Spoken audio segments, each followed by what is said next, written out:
Të nderuar shikues, përshëndetje, jeni me edicionin e lajmeve të orës 13. Rreth 40% të qytetarëve nga mbi 2 milion me të drejtë vote votuan dje për t'i zgjedhur kryetarët dhe përfaqësuesit e tyre në kuvende komunale në 38 komunat e vendit. Sipas të dhënave preliminare nga Komisioni Qendror i Zgjedhjeve, 21 komuna në mbar vendin kanë zgjedhur përfaqësuesit e tyre në raundin e parë, derisa 17 komuna do të shkojnë në ballotazh. Prishtina, Mitrovica e Jugut, Peja, Gjilani, Gjakova, Prizreni janë në mesin e komunave që të shkojnë në ballotazh, i cili do të mbahet me datën 9 nëntor të këtij viti. Një ditë pas zgjedhjeve, kryetari i Lëvizjes Vetëvendosje Albin Kurti në një konferencë për media ka thënë se Lëvizja Vetëvendosje gajron në balotazh në 12 komuna. Duke i falendëruar qytetarët për mbështetjen, ai ka thënë se puna për balotazh fillon sot. Kreu i VV-s ka kërkuar hetim nga institucionet e drejtësisë dhe sigurisë sa i përket publikimit të exit polleve për rezultatet në Mitrovicë të Jugut. Kurti ka folur edhe për krijimin e qeverisë. Rezultati është shumë i mirë, sepse jemi gjithë andejnë për balotazhe. Dhe jemi subjekti i parë edhe për nga numri i komunave që ka fituar pa balotazh, por edhe për nga numri i komunave ku jemi në balotazh. Plotësisht të kënaqur dhe në përputhje me pritjet do të jemi veçse në mbrëmjen e 9 nëntorit.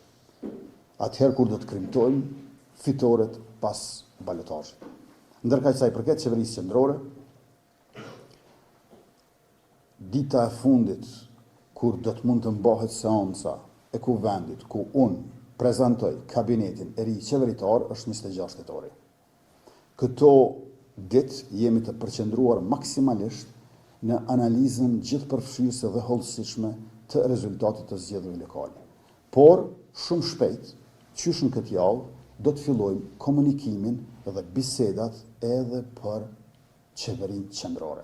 Sepse Kosovës i duhet edhe një mandat i qeverisë sonë, i duhet një mandat i ri i qeverisë sonë, neve na duhet një mandat i ri në përputhje me rezultatin e 9 shkurtit së vjet. Por gjithashtu, edhe unë si kryeministër në detyrë kam hyrë në muajin e 7 të vitit të 5 të mandatit të plot 4 vjeçar. Dhe duhet të kemi një mandat të rregullt, i cili padyshim që do të filloj, por sa ne ta nxjerrim në seancë kuvendi përbërjen e re të qeverisë Kurti 3. Kreu i Lidhjes Demokratike të Kosovës Lumir Abdi Xhiku përmes rrjetit social Facebook ka falendëruar të gjithë qytetarët për mbështetjen. Abdi Xhiku ka shkruar se LDK ka mbi 180.000 vota për kuvende komunale dhe sipas tij, partia që ai udhëheq del partia e parë në këto zgjedhje. Sot do të nisë numrimi i votave për asamblistët. Kështu ka bërë të ditur për RTK-n zëdhënësi i KQZ-s Valmir Elezi, duke shtuar se votat e kandidatëve për anëtarët e kuvendeve komunale numërohen në qendrat komunale të numërimit. Sipas Elezit, numërimi do të fillojë në orare të ndryshme në disa qendra në orën 12 dhe në disa të tjera në orën 16. Procesi zgjedhor në vend, i cili u zhvillua dje, u vlerësua i qetë dhe pa incidente. Prokuroria e Shtetit angazhoi rreth 100 prokurorë dhe zyrtarë të sistemit prokurorial për ta mbikëqyrë procesin dhe për të proceduar çdo parregullsi të mundshme. Policia e Kosovës në bazë të planit operativ garantoi siguri dhe mbarvajtje të procesit. Udhëheqësit e shtetit dhe ambasadorët e akredituar i kanë uruar qytetarët e vendit për zgjedhje të qeta dhe demokratike.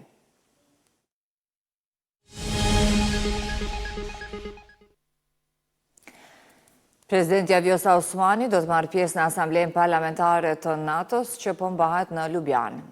Në njoftimin e presidencës, thuhet se Osmani është e ftuar speciale në këtë sesion nga presidenti i Asamblejës Parlamentare të NATO-s, Marcos Perestrello. Gjatë vizitës një ditore në Sloveni, presidenti Osmani po ashtu do të zhvillojë takim bilateral me presidenten e Slovenisë, Nataša Musar. Presidentja do të ketë edhe takime të tjera gjatë këtij sesionit të Asamblesë Parlamentare të NATO-s, thuhet në njoftimin e presidencës.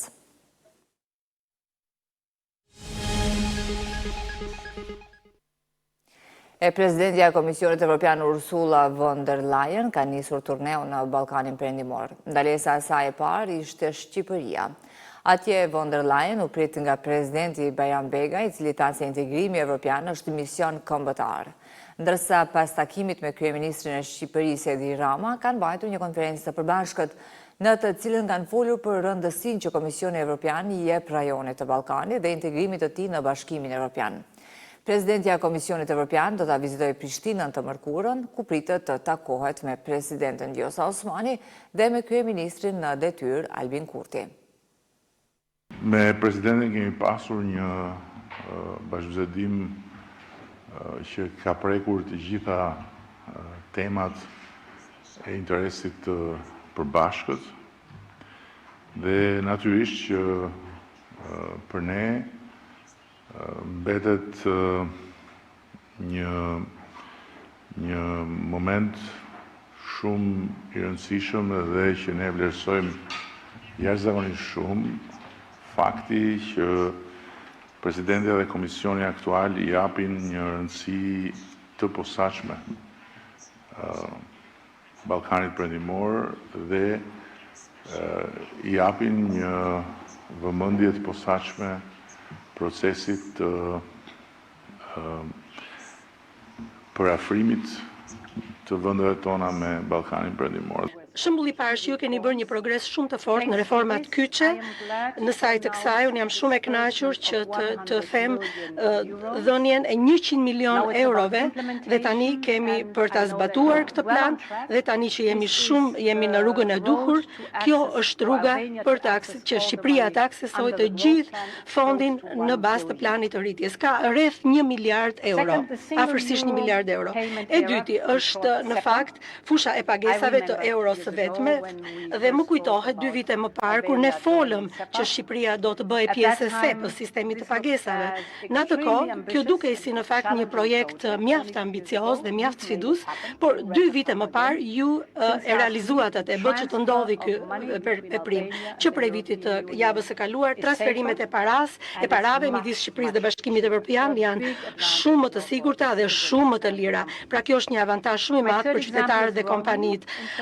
Shembullimi i tretë është roaming. Në 2023 këtu në Tiranë ne arritëm një marrëveshje me shumë të rëndësishme me operatorët. Juve ju kujtohet kjo, vitin që do të vi, ne do të heqim të gjitha tarifat e roamit midis Shqipërisë dhe Bashkimit Evropian.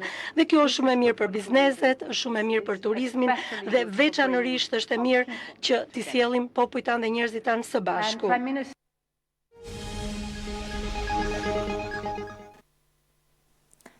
7 pengjet e para janë liruar në Gaza dhe tani janë kthyer në Izrael, ndërsa presidenti amerikan Donald Trump zbarkon në Tel Aviv. 7 pengje izraelite janë liruar në Gaza dhe tani janë kthyer në Izrael, konfirmon ushtria izraelite. Lajmi është pritur me brohoritje në sheshin e pengjeve në Tel Aviv. Në total 20 pengje të gjalla do të lirohen sot nga kryqi i kuq, i cili tani është në Gazën jugore për të marrë 13 të mbeturit. Pengjet u morën në Izraelin jugor gjatë sulmeve të Hamasit më 7 tetor të vitit 2023. Në këmbim të tyre, Izraeli do të liroj 250 të burgosur palestinez dhe më shumë se 1700 të paraburgosur. Forumi i pengjeve dhe familjeve të zhdukura, i cili ka bërë fushat prej kohësh për lirimin e të gjitha pengjeve, ka shkruar në rrjetet sociale se pas 738 ditësh të dhimbshme në robëri, pengjet po kthehen në shtëpi, ndërsa përpjekjet e tyre nuk do të mbarojnë derisa pengu i fundit të gjendet dhe të kthehet për varrim të denj.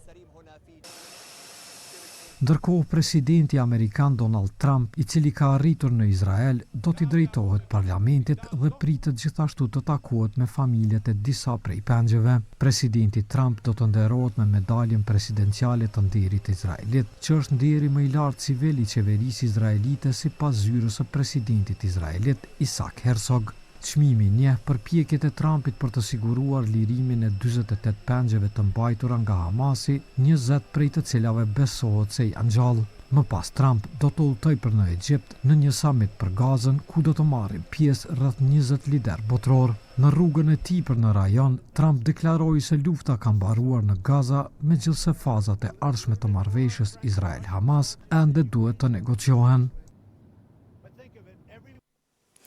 Të ndëruar shikues, ishte kjo tëra që kishim përgatitur për këtë edicion të lajmeve. Për këto dhe zhvillimet të tjera, takohemi në edicion orës 15. Ne ju falenderojmë për vëmendje, miru pafshim.